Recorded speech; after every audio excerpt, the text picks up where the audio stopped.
나의 사랑하는 책 비록 헤어졌으나 어머님의 무릎 위에 앉아서 믿음이 오기 전에 우리는 율법 아래 매인 바 되고 계시될 믿음의 때까지 갇혔느니라.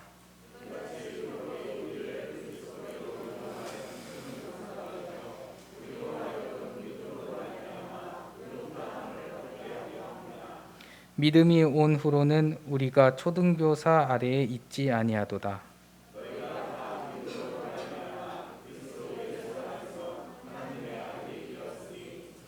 누구든지 그리스도와 합하기 위하여 세례를 받는 자는 그리스도로 옷을 입었느니라.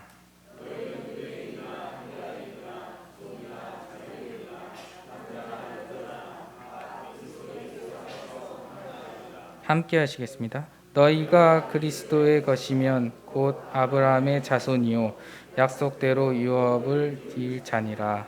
아멘. 우리 한국인들이 좋아하는 노래 가운데 10월 하면 생각나는 노래는 10월의 어느 멋진 날이라고 합니다. 그런데 조금 나이가 있는 제 나이 정도, 제 나이보다 조금 이제 위에 이렇게 중년에 접어든 분들은 10월 하면 무슨 노래가 생각납니까? 이용의 잊혀진 계절, 그렇죠? 지금도 기억하고 있어요. 10월의 마지막 밤을 다 아시죠? 예. 사진 볼까는 이렇게 볼까는 우리 이진호 집사님 닮은 것 같기도 하고 좀 1982년 가수 이용은 이 노래로 당시 가요계 끝판왕이었던 가왕 조용필을 누르고 KBS와 MBC에서 연말 가요 대상을 탔다라고 합니다. 조용필이라고 하면 우리 잘 알죠. 당시에는 정말 요즘 젊은 세대들은 잘 모르겠지만 우리 기성세대들은 정말 가수 중에 가수, 그야말로 가수의 왕 아닙니까? 그래서 가왕이라고 하는데 유일하게 조용필의 그 연말 그 가수왕을 눌렀던 사람이 바로 이 가수 이용의 잊혀진 계절이었다라고 합니다. 자, 본래 이 노래의 가사는 지금도 기억하고 있어요. 9월의 마지막 밤을이었다라고 합니다. 그런데 노래 발표가 10월로 늦어지면서 급히 가사를 바꾸어 10월의 마지막 밤을 이렇게 수정했다고 합니다. 그런데 그게 신의 한 수가 된 것 같아요. 그렇죠? 9월의 마지막 밤보다는 10월의 마지막 밤이 좀 더 운치가 있지 않습니까? 그래서 이 노래는 10월의 마지막 날, 10월 30일이면 아직도 라디오에서 가장 많이 들려 나오는 그러한 곡이다라고 합니다. 자, 오늘 우리는 10월의 마지막 날 10월 31일 주일을 지키고 있습니다. 그런데 이용의 잊혀진 계절이라는 노랫말과 같이 우리는 10월의 마지막 날을 꼭 기억하고 있어야 합니다. 우리 개신교 역사에 있어서 10월 31일은 너무나 중요한 날, 정말 잊지 말고 꼭 기억하고 있어야 하는 날입니다. 지금부터 정확하게 504년 전 1517년 10월 31일 이날 독일의 비텐베르크 대학의 성당에 그 대학의 신학부 교수이자 카톨릭 사제였던 마틴 루터가 카톨릭의 교황청을 향해서 95개의 질의서, 95개의 질문 형식으로 된 대자보를 비텐베르크 성당 입구에 붙이게 됩니다. 소위 95개조의 반박문이라고 하는 것이죠. 자, 이 95개조의 반박문은 카톨릭의 잘못을 지적하며 비성경적 행위를 지적하며 과연 무엇이 복음에 합당한 일인가 하는 것을 따져보자라고 질문하는 내용입니다. 그 중에 우리가 잘 아는 대표적인 내용이 바로 면죄부라고 하는 것이죠. 면죄부라는 건 아시죠? 그렇죠? 죽은 사람들을 위해서 돈을 주고 면죄부를 사면 그 사람의 죄가 사함받아 그가 천국에 가게 된다. 이런 식의 내용들입니다. 그런 것들을 지적하면서 과연 교황과 카톨릭의 신부들이 사람의 죄를 용서해 줄 수 있는 권한이 있는 것이냐? 이미 한번 회개하고 십자가 용서를 받은 성도들에게 교황은 무슨 용서를 베푼다고 말할 수 있겠느냐? 이러한 내용들이 들어 있습니다.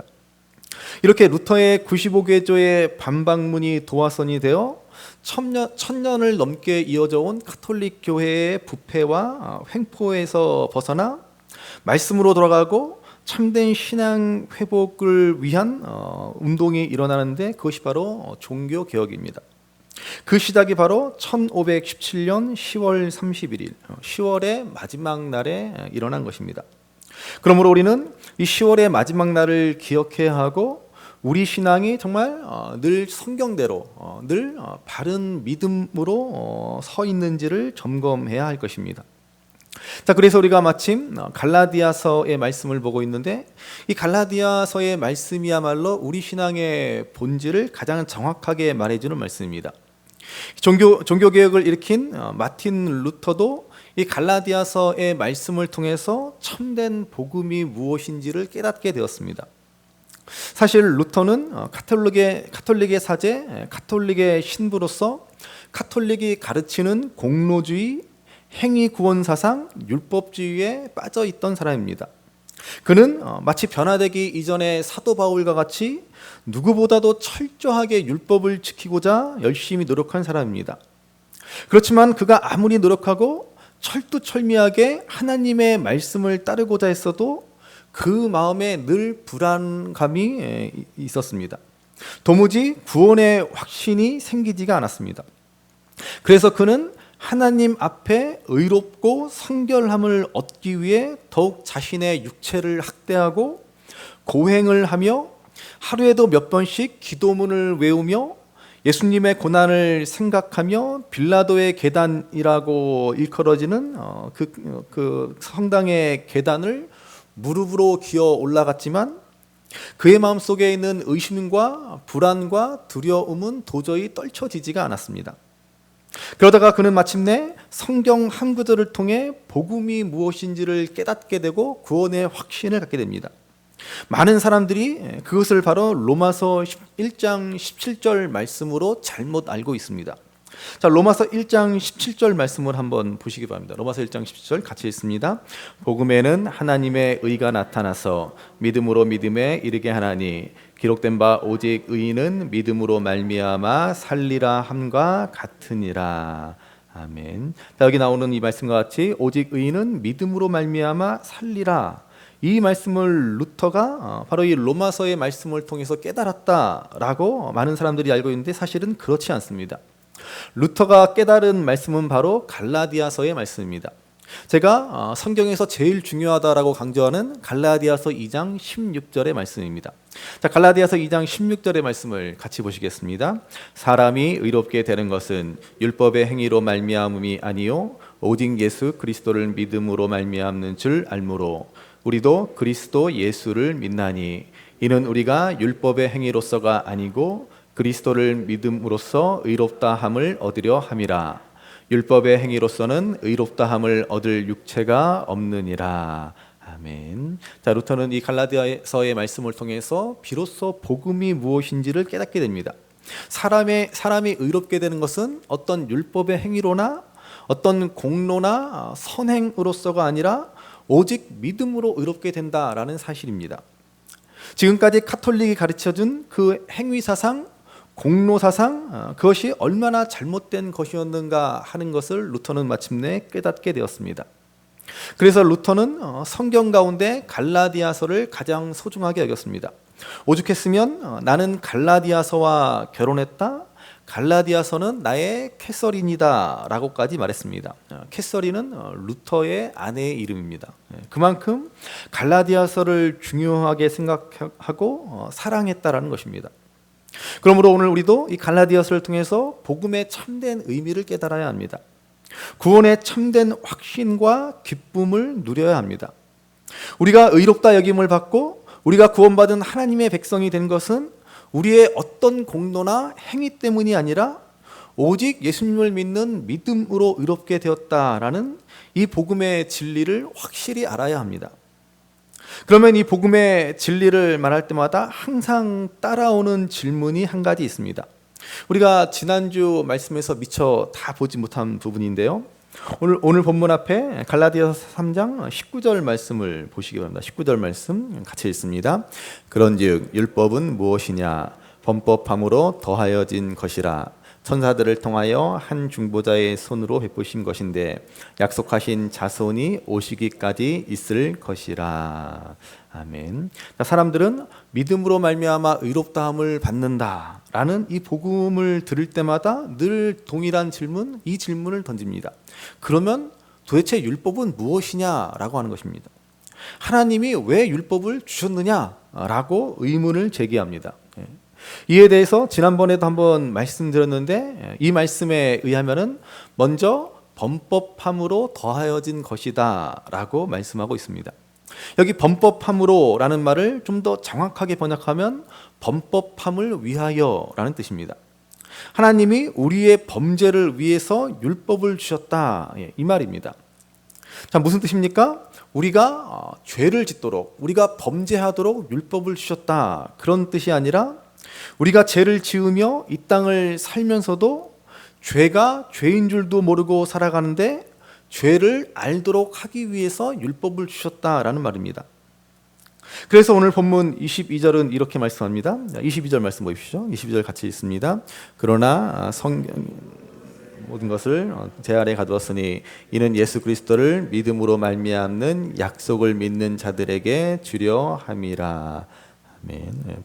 본문이 아니라 본문 앞에 말씀. 하여튼 자, 율법과 모든 성경은 어떤 역할을 합니까? 죄를 깨닫게 하고 죄를 가두어 둔다라고 말합니다. 죄 아래 가두어 둔다. 다시 말해서 우리가 죄 아래 있음을 알게 한다라는 말씀입니다. 여러분, 하나님이 우리에게 율법을 주시고 하나님을 모르는 사람들에게는 율법 대신 무엇을 주셨어요? 양심이라는 것을 주셨습니다. 이 율법과 양심을 주신 목적은 바로 우리가 얼마나 하나님 앞에 큰 죄인인가, 우리가 얼마나 어리석은 죄인인가 하는 것을 알도록 하시기 위한 것입니다. 그래서 어떻게 합니까? 나의 죄인됨을 깨닫고 죄책감에 시달리고 낙심하고 절망할 것으로 끝날 것이 아니라 이제 나를 의지하거나 내 노력과 헛된 공로를 내세우거나 하지 않고 오직 예수님만을 의지하도록 하는 것입니다. 이것이 율법의 두 번째 역할입니다. 그러니까는 율법의 첫 번째 역할은 나의 죄인됨을 깨닫게 하는 것이고, 두 번째는 그래서 예수님을 의지하고 바라보도록 만드는 것입니다. 그래서 오늘 본문에서 이렇게 말씀합니다. 자, 본문 23절, 24절 말씀을 보시기 바랍니다. 23절, 24절 같이 읽습니다. 믿음이 오기 전에 우리는 율법 아래에 매인 바 되고 계시될 믿음의 때까지 갇혔느니라. 이같이 율법이 우리를 그리스도께로 인도하는 초등교사가 되어 우리로 하여금 믿음으로 말미암아 의롭다함을 얻게 하려 함이라. 아멘. 자, 예수님이 오셔서 우리에게 믿음을 주시기 전까지 우리는 율법에 갇혀 죄인으로 살았습니다. 그런데 이제 율법이 우리를 예수님에게로 인도합니다. 율법은 우리에게 예수님이 왜 필요한지를 깨닫도록 도와줍니다. 그래서 오늘 본문은 율법을 초등교사라고 표현합니다. 여기 초등교사를 옛날 우리가 가지고 있던 개역 성경에서는 몽학선생이라고 번역했습니다. 이 몽학선생이라고 하는 번역이 사실은 좀 더 좋은 번역, 잘된 번역이라고 생각합니다. 여러분, 이 갈라디아서가 쓰였을 당시의 그 로마 사회에서는 7살부터 15살까지의 어린 나이의 학생들을 돕기 위해서 가정교사가 세워지는데 이는 보통 노예들이 감당하게 됩니다. 자, 이 노예들은 이 학생들에게 지식을 가르쳐주는 것이 아니라 예절을 가르쳐주고 학교에 안전하게 등교할 수 있도록 데려다주는 역할을 하였습니다. 때문에 아이가 장성하면 더 이상 이 초등교사, 이 몽학 선생은 필요 없게 되는 것입니다. 율법이 바로 이와 같다라는 것입니다. 하나님이 정하신 때가 오기 전까지, 하나님이 예수님을 보내어서 우리에게 믿음을 주시기 전까지 사람들을 율법 안에 가둬놓고 율법 아래 붙들어 두었다가 예수님이 오시면 이 율법이 사람들을 예수님께로 데려가는 역할을 합니다. 곧 율법으로 말미암아 자신들의 죄인됨을 깨닫고 자기를 구원해줄 중보자가 필요하다는 사실을 생각하게 되고 마침내 주님께 나아가도록 하는 것입니다. 이것이 바로 율법과 양심의 역할입니다. 그리고 또한 이것이 바로 율법과 양심의 한계입니다. 율법으로는 아무도 의롭게 될 수 없고 율법으로는 아무도 구원을 받을 수가 없습니다. 다만 예수님께 나아갈 수 있도록 하는 것입니다. 자, 그래서 오늘 본문 25절의 말씀과 같이 믿음이 온 후로는, 예수님이 이 땅에 오신 이후로는 율법은 더 이상 필요 없게 된 것이다 라는 말씀입니다. 그러므로 여러분, 예수님이 이 땅에 오심은 그야말로 전혀 이전과는 전혀 새로운 세상, 전혀 새로운 시대가 열렸다라는 것입니다. 더 이상 우리는 과거의 질서, 옛 율법에 사로잡혀 살아가지 않습니다. 그래서 이 새로운 시대에 우리가 예수님을 믿음으로 우리에게 일어난 중요한 일이 몇 가지가 있습니다. 자, 먼저 26절을 보시기 바랍니다. 우리가 예수님이 오심으로 말미암아 새로운 시대에 우리에게 일어난 변화 같이 봅니다. 26절 같이 읽습니다. 너희가 다 믿음으로 말미암아 그리스도 예수 안에서 하나님의 아들이 되었으니. 아멘. 우리가 예수님 믿을 때 어떤 일이 일어납니까? 그리스도 안에서 하나님의 아들이 되었다. 아들만 된 것이 아니죠. 딸도 되었습니다. 이 귀한 은혜의 역사가 우리에게 일어난 것입니다. 이것은 너무나 중요한 주제이니까 다음 주에 한번 따로 떼어서 보도록 하고요. 자, 두 번째로 27절 말씀입니다. 27절 말씀 같이 읽습니다. 누구든지 그리스도와 합하기 위하여 세례를 받은 자는 그리스도로 옷 입었느니라. 아멘. 여러분, 우리가 예수님 믿을 때 예수님이 이 땅에 오심으로 우리에게 어떤 변화가 일어납니까? 그리스도로 옷 입게 되었다라는 것입니다. 저와 여러분들이 예수님으로 옷을 입게 되었습니다. 우리가 예수님으로 옷 입게 되었다라는 것이 무슨 의미입니까? 우리에게 어떠한 실제적인 변화가 일어난다는 것입니다. 우리의 속은 똑같습니다. 우리의 본성, 우리의 본 모습은 사실 하나도 달라지지 않았습니다. 그런데 우리의 속은 똑같은데 예수님으로 옷을 입게 되니까 하나님이 우리를 보실 때 이전과는 다르게 대하신다라는 말씀입니다. 예수님을 보듯이 우리를 보시고 예수님을 대하듯이 우리를 대하시게 된 것입니다. 예수님께서 하신 그 일의 근거에서 우리를 대접해 주신 것입니다. 여러분, 마침 우리가 그 새벽 기도의 그 매일 성경의 말씀을 통해서 출애굽기의 말씀을 보지 않습니까? 거기에 보면은 제사장의 옷에 관해서 말해주고 있습니다. 제사장이 입은 가장 바깥쪽 겉옷을 뭐라 그래요? 에봇이라고 부르지 않습니까? 이 에봇의 어깨에 뭐가 있습니까? 호마노라는 보석이 달려 있고 거기에는 이스라엘의 12지파 이름이 새겨져 있다라고 하였습니다. 그리고 가슴의 판결 흉패에도 역시 보석이 달려 있고 그 보석 위에 이스라엘의 12지파 이름이 새겨져 있습니다. 자, 무엇을 말하는 것입니까? 구약 시대의 제사장은 물론 연약하고 흠이 많은 인간입니다. 그렇지만은 그가 제사장의 옷을 입으면 하나님이 그를 거룩하다 인정하고 하나님이 임재하고 계심을 상징하는 거룩한 처소인 지성소에 들어갈 수 있게 되는 것입니다. 그때 제사장 혼자 들어가는 것이 아니라 그 옷에 보석 위에 새겨진 12지파의 이름이 있는 것처럼 이스라엘 백성 전체가 하나님 앞에 나아간 것으로 받으신다라는 말입니다. 그렇지만 이것은 불완전하고 이례적인 제사장의 모습입니다. 그런데 예수님은 우리의 영원한 대제사장이 되었습니다. 그래서 우리가 예수님으로 옷 입게 되어서 하나님 앞에 담대히 나아갈 수 있게 되었습니다. 하나님이 우리를 대하실 때 예수님이 하신 그 모든 행위와 공로로 우리를 바라보시면서 우리를 의롭다 여겨주시고 그렇게 대해 주시는 것입니다. 옷은 신분과 지위를 의미하지 않습니까? 그래서 우리가 예수님을 옷 입음으로 우리는 예수님의 신분과 지위를 얻게 되었다는 것입니다. 그저 말로만 형식적으로만 교리로서만 아니라 우리가 실제적으로 예수님의 신분과 지위를 상속받게 되었습니다. 하나님께서 예수님을 대우하시는 그 대우로 우리를 동일하게 대우하신다는 것입니다. 여러분, 이것이 얼마나 놀라운 은혜이고 얼마나 놀라운 권세입니까? 하나님이 예수님을 대하듯 예수님으로 옷 입은 우리를 대하여 주시는 것입니다. 할렐루야. 한 세 분은 별로 안 기쁘신 것 같은데. 여러분 신약 시대에요. 로마 사회에 복음이 전파되었을 때 가장 먼저 복음을 듣고 환영한 사람들은 대부분 노예들입니다. 그들은 여전히 세상에서 노예고 종이었지만 예수님을 믿음으로 예수님을 옷 입는 영광을 알게 되었고 그들은 더 이상 옛날의 종이 아니었다는 것입니다.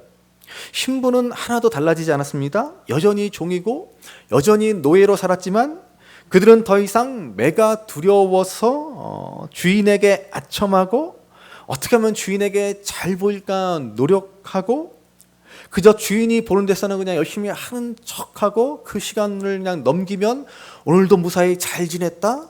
그렇게 살아가던 종의 모습으로 살지 않았다라는 것입니다. 신분은 똑같은 종이었지만은 너무나 놀랍게도 그들은 그리스도의 존귀와 그리스도의 영광으로 옷 입은 것을 알고 나자 그들은 그들의 주인이 가졌던 그 세상의 부요와 지위와 신분과 자유를 가지고도 누릴 수 없었던 참된 부요함과 참된 자유와 참된 영광을 누리게 되었습니다. 그래서 그들의 삶의 태도가 달라지게 되었다라는 것입니다. 그러자 초대 교회사를 보면은 노예들로 인해서 많은 주인들이 회심하게 됩니다. 노예들을 그 주인들이 바라보면서 정말 인간 이하로 취급하였던 그들을 보면서 너무나도 달라진 그들의 모습에 강한 도전을 받고 어떻게 저들은 노예 주제에 노예 따위가 저렇게 살아가는가 그러한 모습에 거룩한 도전을 받고 로마의 귀족들이 하나 둘씩 변화되고 마침내 로마 사회는 기독교로 뒤집어지는 그러한 사회가 되었다는 것입니다.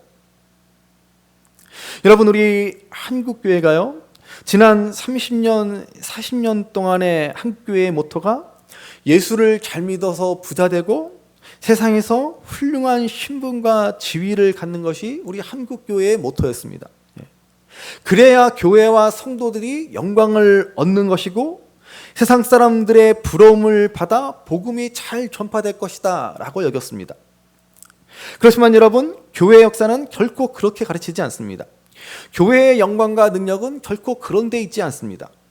노예인데 세상에서의 신분은 미천하기 짝이 없는데 그 신분에 어떤 변화가 일어나지 않았지만 소유도 신분도 하나도 달라지지 않았지만은 예수 그리스도로 옷 입은 그 영광과 부요함을 알기에 세상에 그 많은 돈과 신분과 명예를 가지고도 도무지 누릴 수 없는 그 영광을 그들은 누린 것입니다.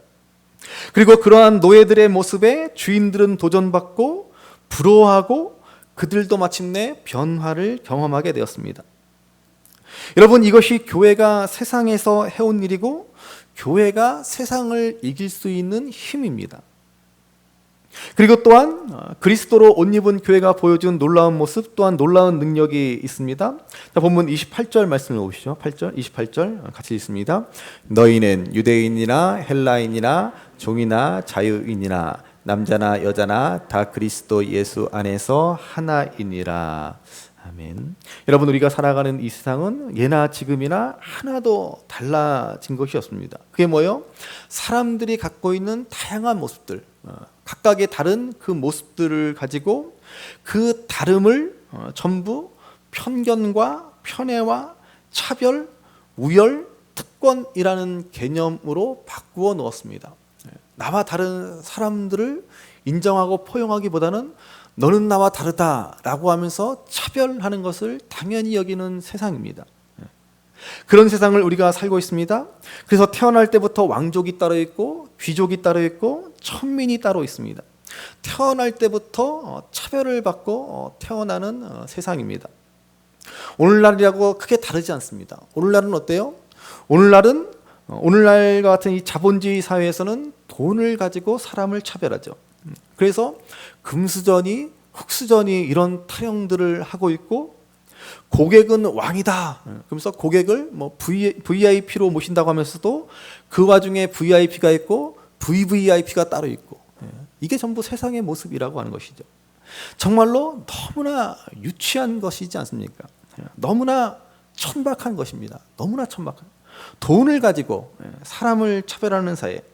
얼마나 유치하고 천박합니까?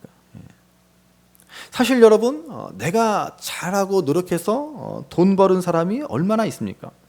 어쩌다 그냥 운이 좋아서, 어쩌다가 재수 좋아서 돈 좀 벌었는데 그걸 가지고 어떻게 이렇게 사람을 차별할 수가 있습니까?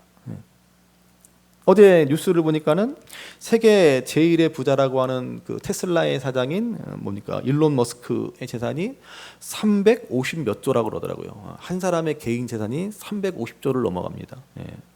여러분, 그게 과연 물론 그 사람이 노력도 했고 그 사람이 능력도 있는 사람이겠지만은 과연 그게 그 사람이 가지고 있는 정당한 노력과 능력의 대가라고 말할 수 있습니까? 어떤 사람은 단돈 1,000만 원도 없어서 쩔쩔매는데 과연 그런 사람과 일론 머스크라는 사람이 가진 능력의 차이가 그들이 가진 소유의 차이만큼 되겠습니까? 이러한 사회를 우리가 살아가고 있는다고 하는 것이죠. 그래서 그 세계 식량 기구의 대표인가 하는 분이 7조만 기부하면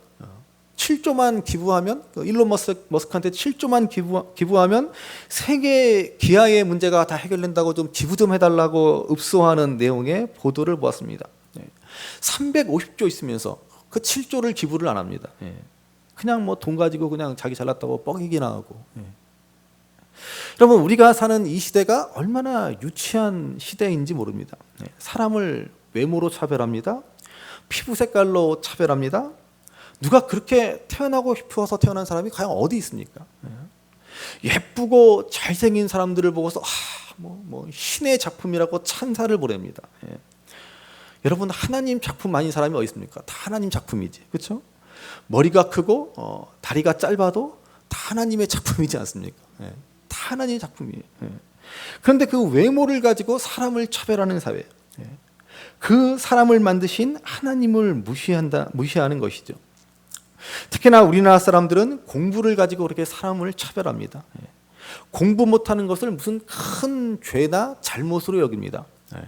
아니, 여러분, 공부 못하고 싶어서 공부 못한 사람이 어디 있습니까? 여러분, 뭐 여기 공부 잘하신 분들 많지 않으시죠? 나는 공부 잘하고 싶지 않았어, 나는 공부 못하고 싶었어, 그런 분이 과연 어디 있습니까? 근데 그게 뭐 적성에 안 맞는 걸 어떡합니까? 공부 말고 다른 게 더 재밌고, 공부 말고 다른 데 더 관심이 있고, 공부 말고 다른 데 더 재능이 있는데 그냥 무조건 공부 본거, 그냥 그 공부라는 거 가지고 사람들을 일렬로 줄 세워서 사람들을 차별하는 사회. 저 엊그제 텔레비전을 보니까 누가 들으면 우리 목사님은 맨날 텔레비전만 보면 뭐 그런. 근데 텔레비전에 보니까 그 루시드 폴이라는 가수가 나오더라고요. 그야말로 이 루시드 폴이라는 가수의 그 학력을 보니까 입이 떡 벌어져요. 정말 야, 대단하다, 정말 천재구나, 뭐 이런 생각입니다. 근데 보니까는 이 사람이 가수로 활동하다가 제주도에 가서 귤 농사를 짓고 있더라고요. 저 그러면서 야, 너무 아깝다, 뭐 이런 생각이 들기도 하죠. 그런데 그게 좋은 거예요. 그게 그 사람한테 맞는 겁니다. 그냥 공부가 전부고 그냥 공부면 다라고 생각하는 그런 시대를 살아가는 세상에서 그러한 것이 전부가 아니다라는 것을 보여주는 것 아닙니까? 여러분, 이 성경이 쓰여졌던 당시를 한번 보시기 바랍니다. 노예는 물건입니다. 노예는 인격으로 취급되지 않습니다.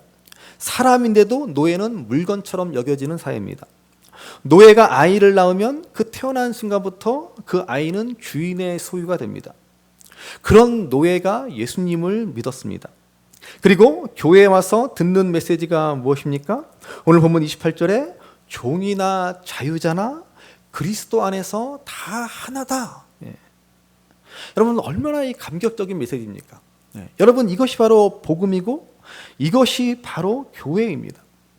그 사람이 세상에서 가진 조건이나 환경이나 신분이나 재산이나 외모나 이 모든 것들은 다 하나도 보지도 않고, 이 모든 것들은 하나도 중요하지 않고, 이 모든 것들을 다 초월해서 오직 믿음 하나만을 가지고 그리스도 안에서 하나다. 바로 이것입니다. 왜냐하면 믿음으로 말미암아 우리는 모두 예수 그리스도로 옷 입고 그분의 존귀와 영광을 다 얻게 되었기 때문입니다. 그런데 여러분, 이 땅에 너무나 많은 사람들이, 너무나 많은 교회와 성도들이 교회가 도대체 무엇인지를 알지를 못합니다. 10년, 20년, 30년 평생을 신앙생활을 해왔음에도 불구하고 도무지 교회가 무엇인지를 모릅니다. 여러분, 초대교회의 노예들이, 종들이 평생을 그렇게 노예로 살아왔고 세상에서 갖은 차별과 무시를 받고 살아왔는데 어느 날 예수님을 믿고 교회의 한 일원이 되는 순간 세상의 구조와는, 세상의 질서와는 전혀 다른 그러한 질서를 경험하게 되는 것입니다. 온갖 차별을 만들어서 특권과 우월과 열등감이 충만한 세상 속에 살아가면서 어느 날 갑자기 예수 믿고 교회에 들어오는 순간 세상이 만들어 놓은 그 계급장들, 세상이 만들어 놓은 그 신분들, 세상이 만들어 놓은 그 명찰들을 다 떼고서 그런 것들은 다 의미도 없고 필요도 없고 그런 너무나 놀라운 일들이 벌어지는 것이죠. 그게 뭐예요? 주인과 종이 다 하나다라는 것입니다. 가진 자나 가지지 못한 자나 다 하나다. 얼마나 놀라운 은혜입니까? 힘이 지배하는 사회에서 여성들이 차별받고 남자들이 그 힘을 가지고 착취하고 여성을 소유물로 여겼던 그러한 야만스러운 사회에서 남자나 여자나 다 하나다. 이 얼마나 놀라운 복음입니까, 여러분? 오늘날은 그래도 인권이 발달하고 사람들의 의식 수준이 그래도 높아졌다라고 하지만 당시에는 그 어디에서도 생각할 수 없는, 그 어디에서도 들을 수 없는 놀라운 질서가 교회 안에서 새로 시작된 것입니다. 그게 교회고 그게 바로 복음입니다. 여러분, 오늘 종교개혁주의를 맞이해서 오직 복음을 외쳤던 개혁주의자들의 외침을 통해서 오늘 우리 교회가 회복되어야 할 본질이 바로 이것입니다. 오직 믿음으로 우리는 하나입니다. 이 안에 차별이란 있을 수가 없습니다. 늘 제가 말씀드리지만 목사라고 뭐 더 특별하다? 그런 건 있을 수도 없는 일입니다. 다들 어죽 좋다고 그러는데 목사님이 어죽 싫어하니까는 어죽 먹으러 안 가고 그래서는 안 되는 겁니다. 절대로 그럴 필요가 없는 거죠. 그런데 여러분, 가톨릭은 어떻습니까? 가톨릭은 차별을 너무나 당연시합니다. 일반 평신도와 사제는 본질적으로 다른 존재인 양 취급합니다. 교회로만 보아도 그렇습니다. 우리 개신교는 믿는 사람들의 모임이 교회입니다. 그러나 가톨릭은 어때요? 신부, 가톨릭의 사제가 있는 곳이 교회입니다. 아무리 가톨릭 신자들이 많이 모여 있어도 거기에 신부가 없으면 그것은 교회가 아닙니다. 아무리 많은 사람들이 모여서 뭐 찬송하고 뭐 기도한다라고 해도 가톨릭 사제가 거기에 없으면 그것은 미사, 예배가 아닙니다. 그래서 여러분, 가톨릭에서는 사제들을 굉장히 특별하게 여깁니다. 그야말로 하나님의 대리자인 양, 하나님과 인간의 중보자인 양 여깁니다. 그리고 이 땅의 많은 목사님들이 그걸 또 부러워하고 그게 맞다며 그 짓거리를 배우고 따라합니다. 그게 오늘날 우리 교회가 잘못 걸어가는 거죠. 예수님께서 이제 그만 그 짓거리 좀 그만하라고 어느 누구라도 예수님으로 옷 입고 하나님께 나올 수 있게 되었다고 그렇게 하시고다 십자가에 달려 피 흘려 죽으셨는데 이 땅의 교회들은 다시 율법으로 돌아가고 다시 그 짓거리들을 하고 있습니다. 어리석은 한국교회의 신도들아, 예수님이 그러시지 않겠습니까? 어리석은 사람들, 다시 율법으로 돌아가고 있는 것입니다. 다시 복음이 우리에게 주신 참된 자유와 참된 생명과 참된 하나됨을 다 잊어버리고 다시 교회 안에서 차별이 있고 계급이 있고 신분이 생겨나고 있습니다. 바로 그러한 가톨릭의 병폐를 개혁해서 교황을 필두로 해서 피라미드 계급 구조를 가진 가톨릭의 잘못을 타파하고 우리 개신교가 탄생했습니다.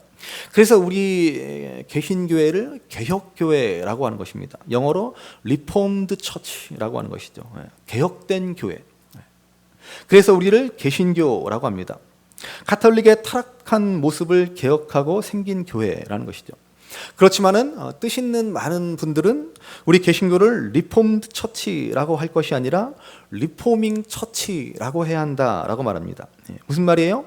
개혁된 교회, 개혁이 끝난 교회가 아니라 끊임없이 계속 개혁되어져야 하는 교회라고 하는 것입니다. 정말 여러분 정말로 옳은 지적입니다. 우리 인간의 본성은 끊임없이 우리를 신앙인이 아닌 종교인으로 몰아가려고 합니다. 잠깐 방심하면 어느새 우리는 복음이 아닌 율법으로 되돌아가 버리고 맙니다. 그래서 어느새 교회 안에서 계급이 생겨나고 차별이 생겨나고 봉사로 주어진 직분이 어느새 계급과 신분이 되어버리고 마는 것입니다. 정말로 감사한 것은 저희 교회에서는 직분 가지고 섬기면 섬겼지 직분 가지고 섬김 받으러 하는 분이 한 분도 없다는 것이죠. 너무나 감사한 일입니다. 너무나 감사한 일이죠. 너무나 당연한 일이기도 하지만 한편으로는 그게 너무나 당연하지 않은 오늘 한국 교회의 현실이 되어버렸습니다. 그래서 우리는 늘 개혁하는 교회가 되어야 하는 것입니다. 교회는 믿음만 있으면 신분이든 혈통이든 재물이든 학식이든 정말 아무것도 묻지도 않고 따지지도 않고 오직 믿음으로 한몸 되고 하나된 공동체입니다. 그래서 저희 교회는 세례받은 성도라면 누구를 막론하고 다 예배, 기도, 성경 봉독을 시키는 것입니다. 이게 여러분 작은 일 같지만 사실은 보통 큰 일이 아닙니다. 그렇죠. 얼마나 큰 일입니까? 얼마나 중요한 일이에요. 이렇게 할 수 있는 교회가 거의 없습니다. 왜요? 아무나 강단에 세워서는 안 된다라고 사람을 차별합니다. 뭘 아무나합니까? 목사 아니면 장로, 안수 집사 정도나 돼야 강단에 설 수 있지. 어떻게 평신도가 강단에 서냐? 어떤 교회는 어떻게 여자가 강단에 서냐? 이런 교회도 넘쳐납니다. 넘쳐나요. 차별을 너무나 당연시하는 그런 교회들입니다. 우리 교회는 여러분 아무나 시킵니다. 아무나 세례만 받았으면. 오늘도 우리 박연정 우리 성도 새 신부가 기도했는데 여러분 얼마나 은혜스럽습니까? 그렇죠? 얼마나 우리가 느껴져요. 막 긴장되고, 그렇죠? 근데 그게 우리가 얼마나 은혜되지 않습니까?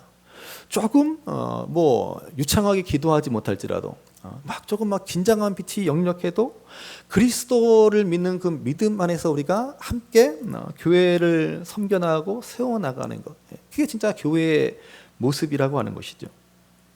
그러므로 여러분 교회는 수많은 차별을 정당화시키는 이 세상과는 전혀 다른 새로운 질서가 있는 것입니다. 사람을 절대로 외모로 평가하지 않고 나 같은 죄인에게 그리스도로 옷 입혀 주시어 마치 내가 죄 없는 것처럼 나를 대하시는 하나님의 은혜를 받았기에 이제 그 풍성한 사랑의 눈으로 서로를 바라보는 곳이 교회입니다. 나와 다르기 때문에 차별하는 것이 아니라 나와 다름을 인정해주고 이해해주고 용납해주는 것이죠. 그런데 오늘 우리 한국교회는 잘못된 교회에 대한 신화를 가지고 있습니다. 우리는 자꾸 좋은 교인들, 훌륭한 교인들이 모여야 좋은 교회, 훌륭한 교회가 된다라고 생각합니다. 여러분 세상에 그런 교회가 어디 있습니까? 또 그게 무슨 교회입니까? 좋은 사람들, 그냥 세상에서 나름 괜찮은 사람들만 모여서 우리는 모였기 때문에 우리 교회는 좋은 교회다. 그게 무슨 교회입니까? 나와 다르기 때문에 끝없이 차별과 편견을 만들어내는 그런 세상 속에서 그러한 세상의 질서를 따르지 않고 나와 다른 지체들을 내 몸의 한 부분처럼 책임 있게 사랑하고 도리어 세상에서 연약해 보이는 지체들을 더 귀하게 여기는 곳이 교회입니다. 그러므로 오늘 믿음으로 말미암아 종이나 자유자나 다 하나다라는 이 귀한 복음의 말씀을 기억하시기 바랍니다. 잘할 때만 하나이고 내 마음에 들 때만 하나이고 그렇게 말씀하시지 않습니다. 그것은 세상에서나 하는 소리죠.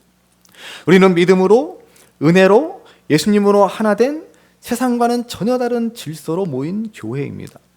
그렇다면 서로의 연약함을 담당해 주어야 하는 것이죠. 그래야 하나인 것입니다.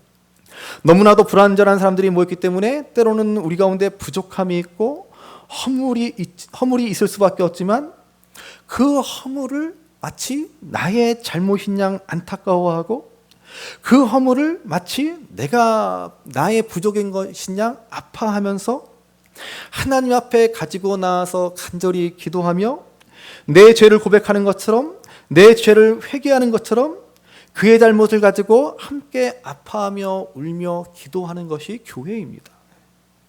그것이 바로 하나 되게 하신 것을 힘써 지켜 나아가는 교회인 것입니다. 그러므로 오늘 종교개혁주의를 맞이해서 교회의 본질이 무엇인지를 다시 한번 기억하시기 바랍니다. 주 안에서 종이나 자유자나 다 하나 되는 곳이 교회입니다. 온갖 자격과 조건을 들이대면서 돈으로, 실력으로, 학력과 직업과 고향 등등의 수많은 것으로 차별을 당연시하는 이 시대에 우리는 오직 믿음으로, 은혜로 존귀와 영광을 얻게 되었음을 기억하면서 그렇게 서로가 서로를 존귀하게 여기는 공동체, 이것이 바로 교회이고 이것이 바로 교회가 가진 영광이고 능력입니다. 그러므로 바라기는 10월의 마지막 날 오직 믿음을 부르짖은 종교개혁자들의 외침을 기억하며 우리의 믿음만을 보시고 주님이 나를 받아주시고 나에게 그리스도로 옷을 입혀주시어 죄가 없는 것처럼 의로운 것처럼 대해주신과 같이 우리가 서로 연약함과 허물을 받아주고 서로를 사랑하고 존귀하게 여김으로 이 교회의 본질, 이 교회의 하나됨을 힘써 지켜나가시는 저와 여러분들 될 수 있기를 주님의 이름으로 귀하다 우리 어머님이 들려주시던 재미있게 듣던 말이 책 중에 있으니 이 성경심이 사랑합니다. 나의 사랑하는 책 비록 헤어졌으나